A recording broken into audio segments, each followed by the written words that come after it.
So it's a privilege to invite our doctors here to have the Q&A session.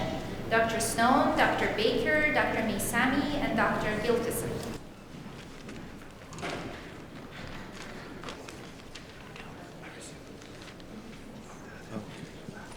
So here's a great question to start with. Thank you to the submitter. What happens when your IgG4 levels are normal and have always been normal? I have treatments every 6 months and have had them for the last 5 years. So B-cell depletion every 6 months for the last 5 years.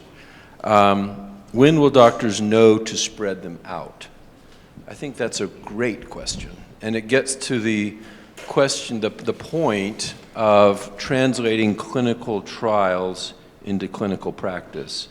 The clinical trial, the Mitigate trial, was done with infusions every 6 months. That was the protocol that was agreed on with the FDA, but that's not necessarily how the drug needs to be used in clinical practice.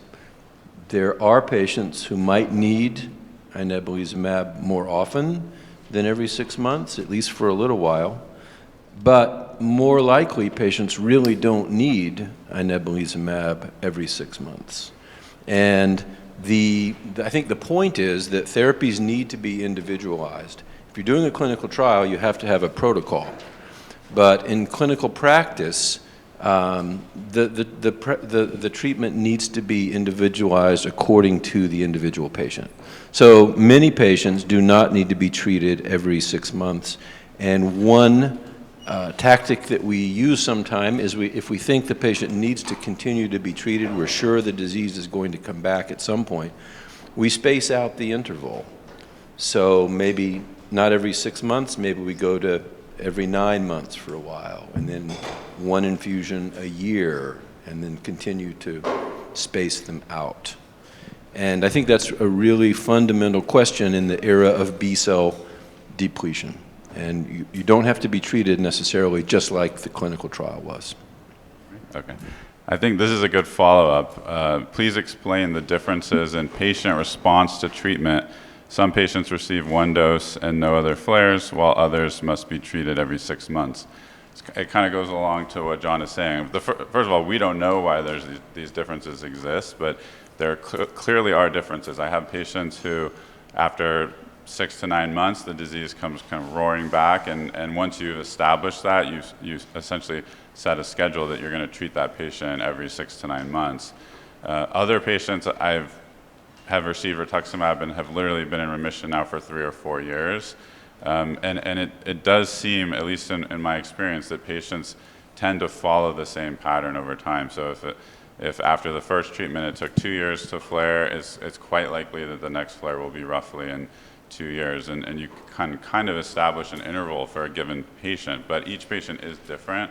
And why that exactly is, we don't know.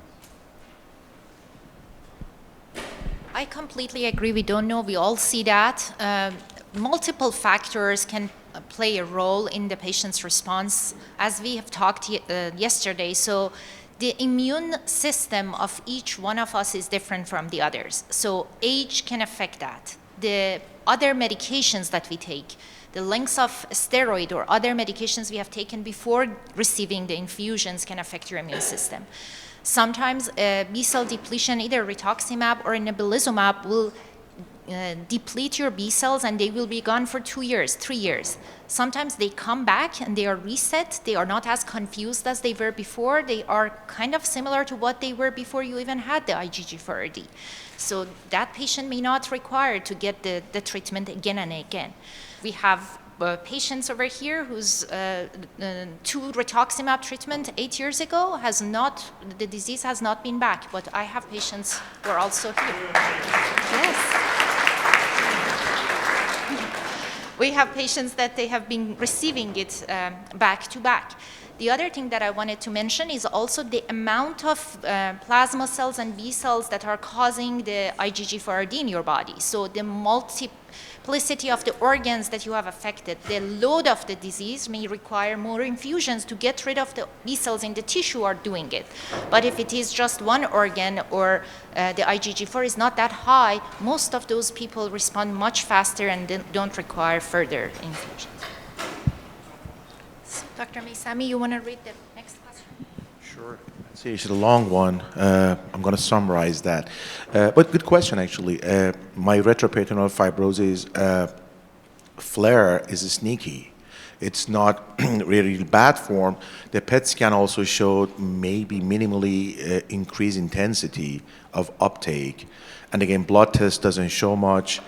And is B-cell therapy maintenance available to someone like me with mild flare before it gets worse? So again, we just talked about that. It's always weighing the risk and benefit of treatment and the manifestation of the disease. Of course, if the PET scan shows things are active and there is a progression, even minimal progression, we want to be aggressive because RPF, retroperitoneal fibrosis, can result in a lot of permanent damage, can affect the kidneys or any end organ that blood vessel actually is basically fueling, and depending on, again, what is involved. If the disease is very mild, and we monitor that and there's no progression, we can sometimes monitor the patient if it's very, very mild disease. Again, RPF, I am very aggressive. I usually treat that. But again, at the same time, if I see that this is pretty mild disease, not progressing, and there are some comorbidities that might make the medication not safe for that individual patient, then might want to consider monitoring very carefully and treat if I need to.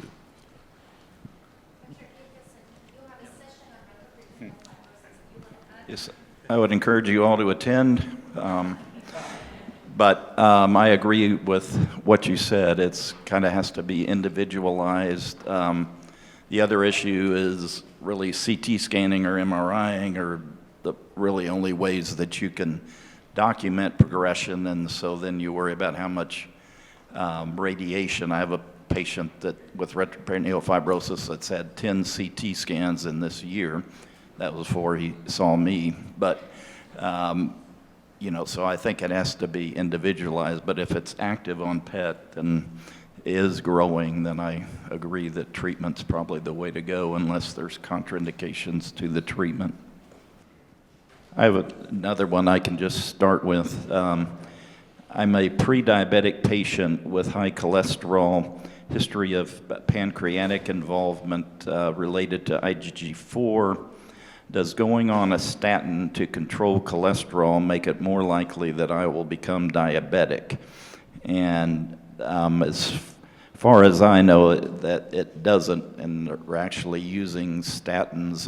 Statins seem to help prevent progression of different autoimmune diseases. We're still early in the role of that, but you know, I wouldn't be concerned about starting a statin. There are other options that your primary care physician can talk with you about if you're still concerned about being on a statin. There are other options. This is a terrific question. If I have only one IgG4-related disease organ affected, how likely is it that other organs might be affected by future flares? Terrific question. We don't know enough about the natural history of the disease, but it became clear that the disease can begin in one organ and then demonstrate that it's affecting other organs as well. That can absolutely happen.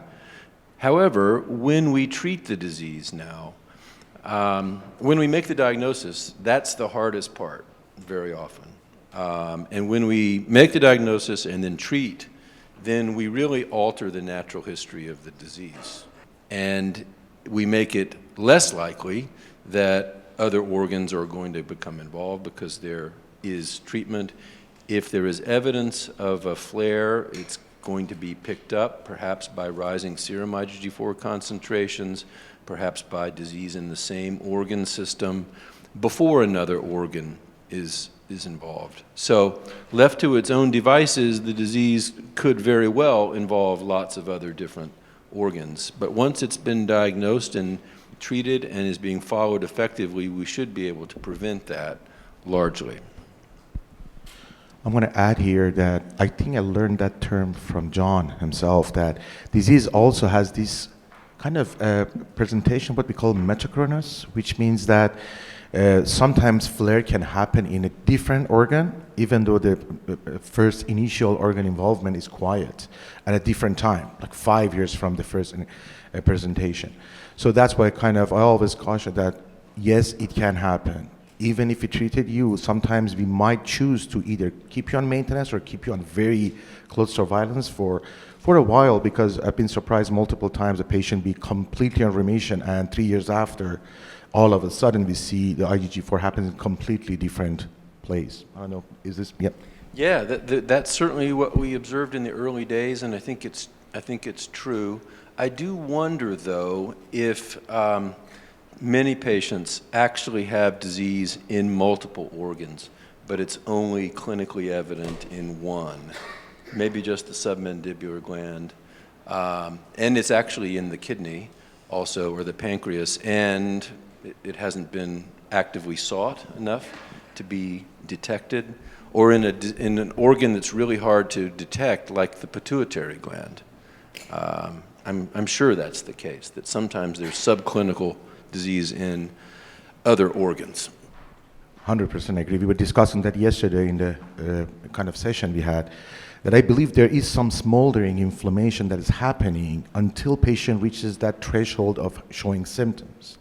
And that's a time that a lot of times multiple organs are involved, but we don't pick them just because patients don't have symptoms, or the disease is still not showing anything on imaging yet, and then that can happen. I agree. That's another good question. What is the value of checking our B cell status post-infusion? Is this information we should be aware of 6 to 9 months post-infusion?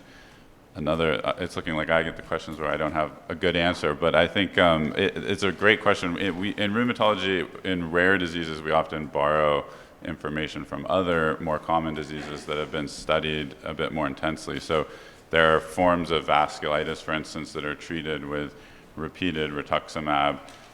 We know there are instances in that disease, for instance, where a patient's B cells are still undetectable, but their disease is flaring, and they actually do improve from more rituximab, which doesn't seem like it would make a lot of sense since you're not seeing any B cells in the blood, and that's the way the drug works, but it does still provide benefit.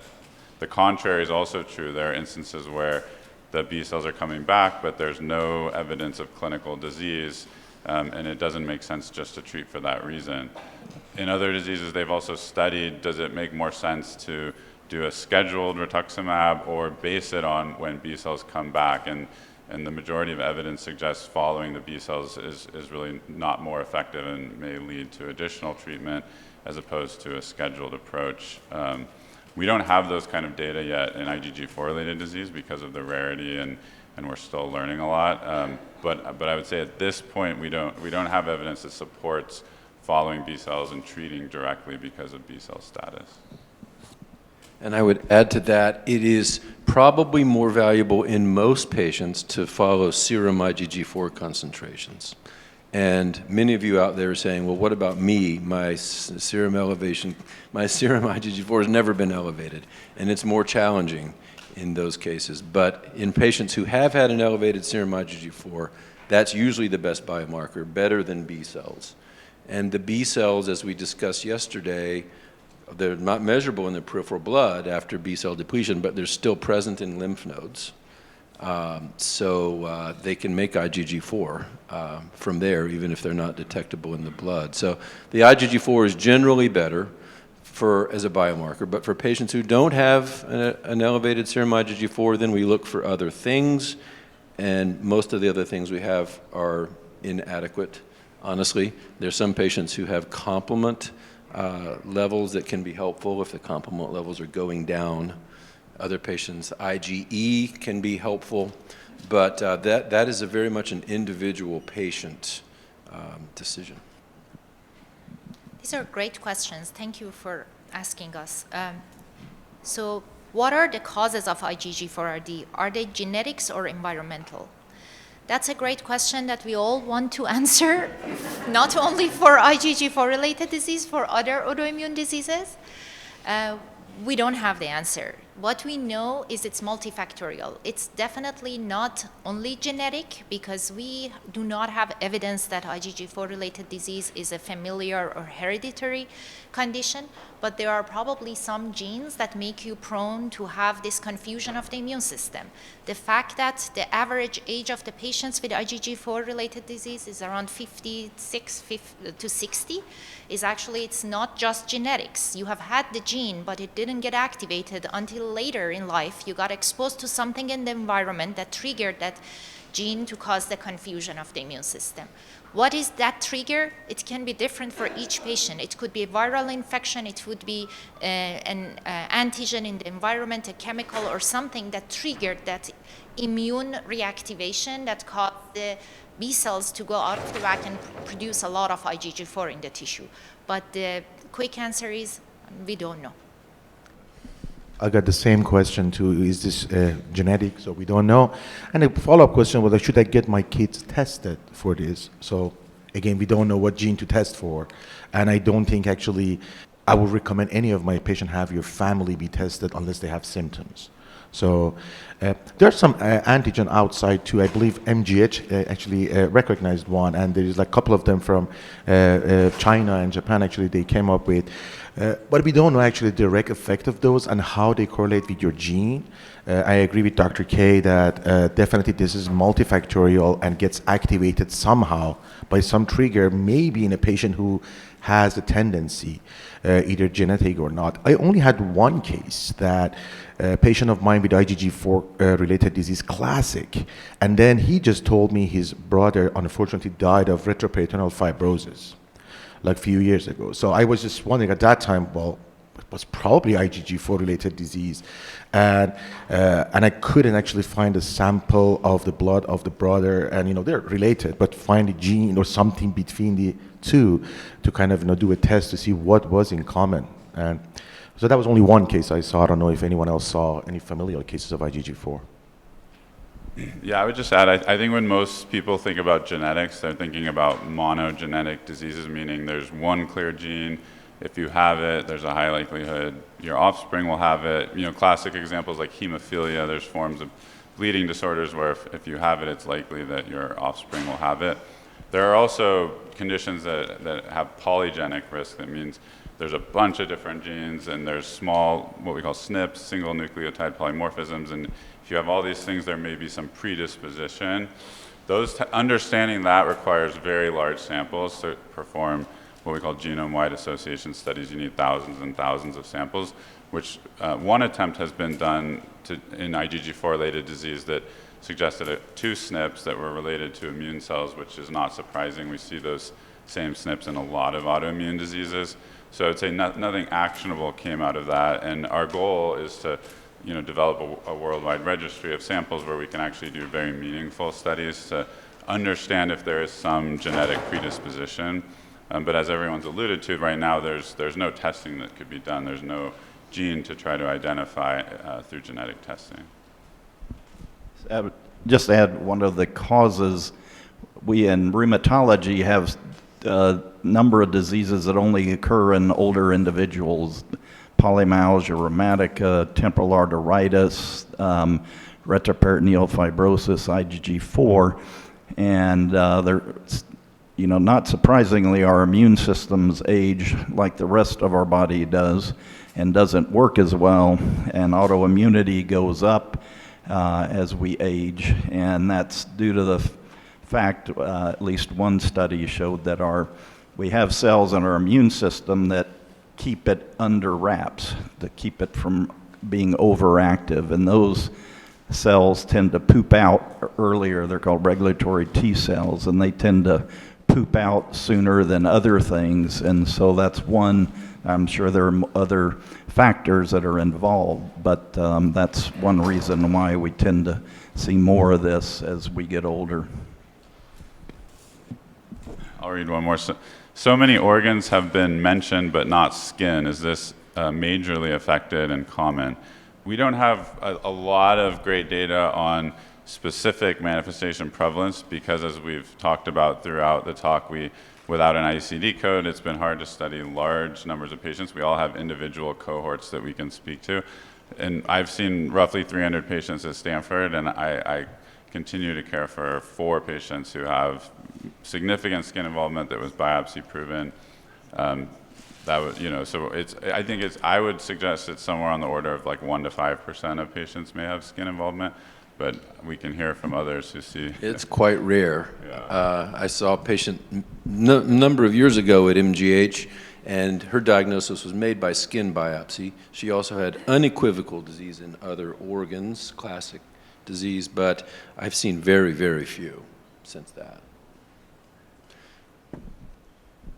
So it took me a while to convince my dermatologist that can happen, and you should get a biopsy and send it. Literally the first case that actually the skin manifestation came to my attention was I had a young gentleman who had autism, and we get recurrent pancreatitis going to the ED almost once every month or once every other month. And each time actually, at the same time with pancreatitis, he would get this like beefy / acne-like lesions. So ED physicians, everyone thought that, well, this is a stress-induced acne because he was young. And he's in pain, he cannot talk, but we can see he is agonizing and he's screaming of pain, so that's why this happened. So finally I could convince one of my dermatologists, can you just please biopsy the acne? And look, well, there's no point. I mean, I don't think it looked like acne, I'm not a dermatologist, just do that. So they did it, they stained that, it was classic IgG4. Amazingly, it was flaring at the same time with pancreatitis. The lesion would come, they would respond to treatment, pancreatitis, and they'll go away. So again, extremely rare, but I never forget that, and that's why I had to give a lecture to my dermatologist. Now they listen. So when the patient comes in, they get a biopsy and send it. But again, very rare. Here's a terrific question. Can you explain the difference between B-cell depletion, suppression, and modulation? So this is a question that sort of heralds the coming of new therapies. We're in the era of B-cell depletion now, and B-cell depletion means that the B cells are not detectable in the peripheral blood. There's still almost certainly B cells in lymph nodes, but not in the peripheral blood. So that's B cell depletion. B cell suppression and modulation really are sort of synonyms. With these different treatment approaches, obexelimab and reversibility are the ones that really suppress or modulate B cells. The B cells are still detectable in the peripheral blood. Although with obexelimab, the levels do decrease a lot. It's really, the intent of obexelimab is to suppress the function of B cells. And the same is true for rilzabrutinib. I don't know that it decreases the concentration of B cells, but it does interfere with B cell function. So those are the big differences. Can I add something? So the other difference is also when you have B-cell depletion, the B cells are gone, and usually takes them 6 months, but in some individuals longer to come back. But when you use B-cell modulation or suppression with other medications, as soon as you stop the medication, it may take a couple of weeks or sometimes a little longer, but usually they come back to normal function. So that would be a big difference if someone wants to get a vaccine or if has infection and you need to stop the medication. With the B-cell depletion, there is no reversibility until your body makes the B cells to come back again. But with modulation or suppression, you can remove it and the body immune system comes back. But of course, different people may require differently because probably the B-cell depletion is more effective on putting the fire out, but not, there maybe you have issue with coming back the B cells. But with modulation, it's not as strong as depletion, but at the same time, it could be easier to stop it. I have one question I'm going to ask Dr. Baker, because this patient had talked to you. So you expressed to the patient that they should add a rheumatologist while they're already seeing a nephrologist, urologist, allergist, an endocrinologist, and a PCP. Yeah, I think speaking with this patient, it sounded like the concern was there wasn't sort of a quarterback to kind of look at the entire picture, that some of the specialists were very focused on an individual organ and doing specific labs for that, but not necessarily looking at everything else. And I think, so I would advocate for a rheumatologist who in our field, we're very used to thinking about the entire body. As John said, this is probably one of the more complex diseases we see, but it's very similar to things like lupus and Sjogren's and sarcoidosis, which affect almost every organ in the body as well. So we're quite familiar and comfortable with managing diseases like that. And some specialists are also great at that, but some are sort of myopic and hyper-focused on their own organ and may not appreciate everything else that's going on. So actually another patient came to me yesterday and said, well, I have actually a nephrologist taking care of my RPF. Should I see a rheumatologist? And I always encourage patients definitely see a rheumatologist, because as basically Dr. Baker was mentioning, that we have great specialists that they're focused on their organ and what they do, and they might not look at other places. So I believe rheumatologists must to be involved in IgG4-related disease care and working alongside with other specialists together. Can I ask the experts here more? So we talk about B-cell depletion therapy, and it works, but then in the tissue we look for plasma cells that express, and we know plasma cells make a whole lot more antibody than B cells do. So why do you think B-cell therapy is having such an immediate and great effect? That's a great question, because the big antibody producers in the body really are the plasma cells, although plasmablasts also do. But I think that maybe this is not quite your question, but it's my answer. I think the important thing is that IgG4 is not causing the disease. IgG4 is a good biomarker for many patients with the disease, but it doesn't cause the disease, strangely. So there's sort of a paradoxical, counterintuitive nature of IgG4 in this disease, because we call it IgG4-related disease, but this antibody that we all have doesn't cause the disease. We think that it's actually trying to downregulate the disease. It's a counter-regulatory mechanism that is trying to downregulate, suppress the primary immune response, which is an interaction between B and T cells. And it's failing to do that.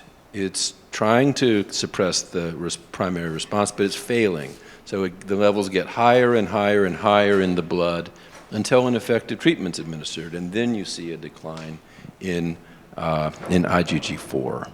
So I don't know if that was your question, but that was my answer. Okay.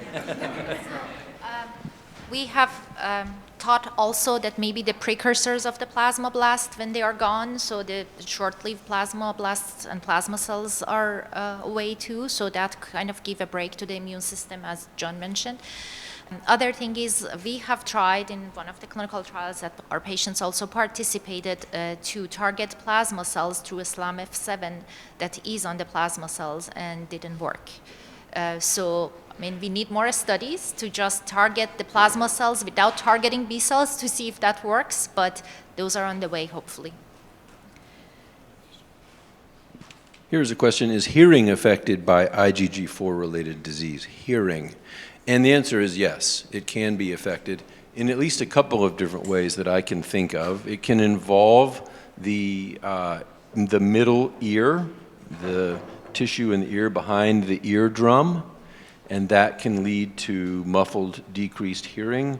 It can also involve the meninges, the casing around the brain and the spinal cord, and when there's meningeal inflammation, the cranial nerves, in particular the 8th cranial nerve, which mediates hearing, these cranial nerves come through the meninges and they can be affected by the disease, and that can lead to decreased hearing, it can lead to deafness.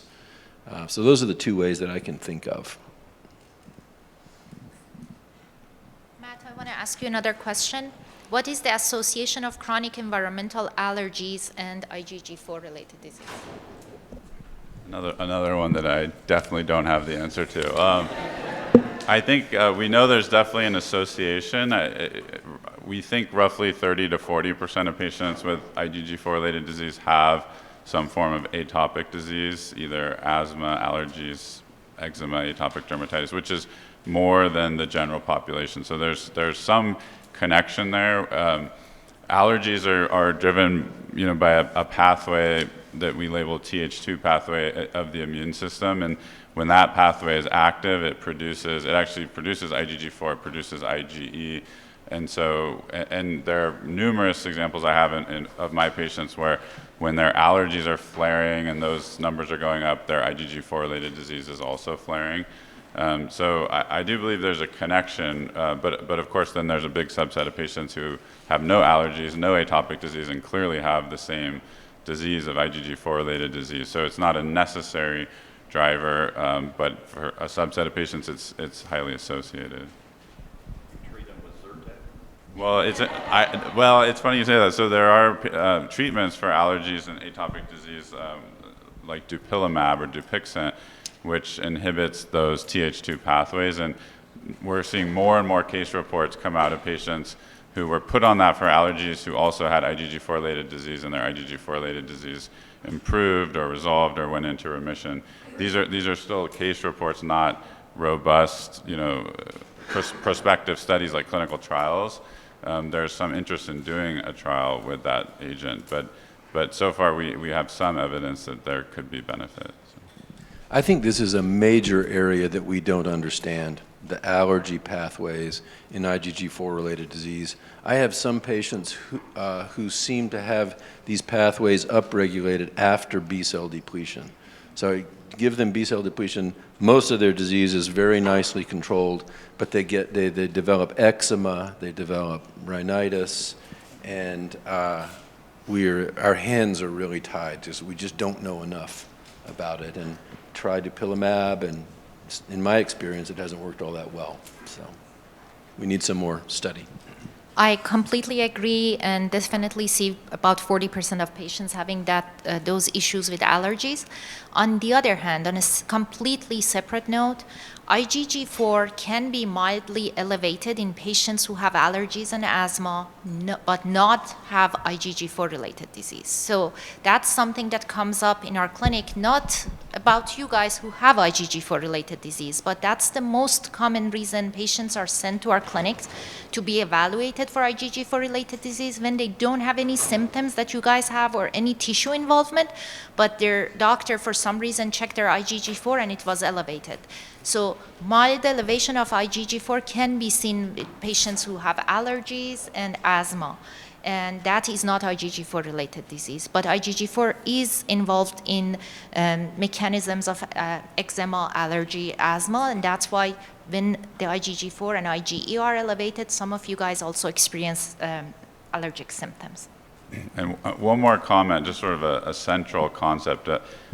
When you're looking at medical literature, say you Google allergies, and I mentioned these case reports, I would just caution you when you're thinking you see something in a case report, imagine all the patients who were treated with dupilumab, for instance, who didn't have an improvement. No one's going to publish that. So all you see are these very few selected cases where something happened, and so then you see that and you say, oh, this must be true, this is evidence. But there are probably thousands of patients who have had it and had no benefit, and those don't get published. So just a general concept to think about when you're sort of looking at Googling and looking at medical literature. There's a case report for literally everything. So along with the same answer, so someone is asking, so all the monoclonal antibodies available, you mentioned Dupixent, so are they contraindicated with the treatments for IgG4-related disease? Do you use them together? Any other? Like if someone gets a B-cell depletion with inebilizumab or rituximab, do you feel it's okay to have them on Dupixent, mepolizumab, or other medications, monoclonal antibodies for IL-5 or IL-4?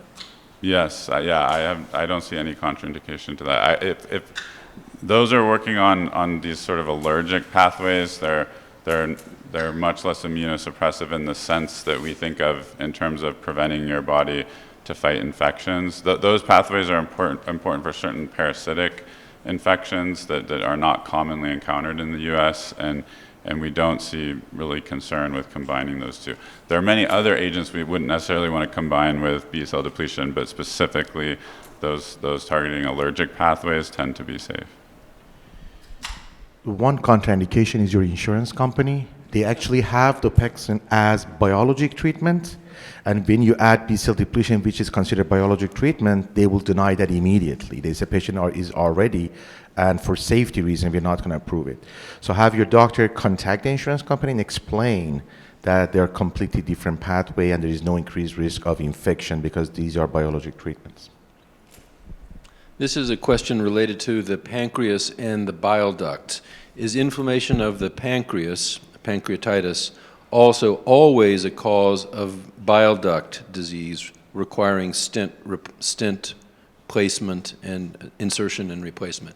So this is a curious thing about the disease. It can involve both the pancreas and the bile ducts, and Dr. Willingham is going to talk in a breakout session starting in just a few minutes about this, particularly the bile duct disease. When the bile ducts are affected in IgG4-related disease, the pancreas is almost always affected too. The converse is not true. The pancreas can be involved all by itself without obvious bile duct disease. And we don't understand why that's true. But so to say it again, the pancreas can be involved all by itself without involving the bile ducts. When the bile ducts are involved, the pancreas is almost always affected. However, there are some exceptions, and isolated bile duct involvement can occur in a few patients. There's a question here. They're asking, can IgG4-related disease cause high platelet counts? So not in majority of the patients, but high platelet counts are usually telling us that there is inflammation in the body. We see that with patients who have inflammation of their blood vessels, with rheumatoid arthritis, with other diseases that are, and sometimes with infections. So that shows inflammation. So if your IgG4-related disease is affecting an organ with lots of inflammation, it could show high platelets, but not all the time. I'm going to ask another question. Is dizziness and fainting a symptom of IgG4-related disease? That sounds like one for Matt. I'll try. So where is it? Is dizziness and fainting. Dizziness and fainting. Those are very, very common symptoms that have multiple causes. So I would say that a patient with IgG4-related disease could have those, but the immediate mechanism, the immediate cause of that from IgG4-related disease wouldn't be clear. If a patient is very sick with IgG4-related disease in lots of organs, you can imagine fluid shifts or being dehydrated, leading to precipitating a fainting episode. Any other comments on that? Yeah, I spoke to someone yesterday about vertigo, which is sort of similar to dizziness. They can be different, but I would expect that if vertigo or dizziness was from IgG4-related disease, that it would be evident on an MRI. I think you would see either pachymeningeal disease or something affecting, some sort of infiltration around the nerve or mass compressing the nerve in the vestibular system. So those are common. Not necessarily fainting, but dizziness and vertigo are common symptoms that have a lot of causes that wouldn't be evident on an MRI.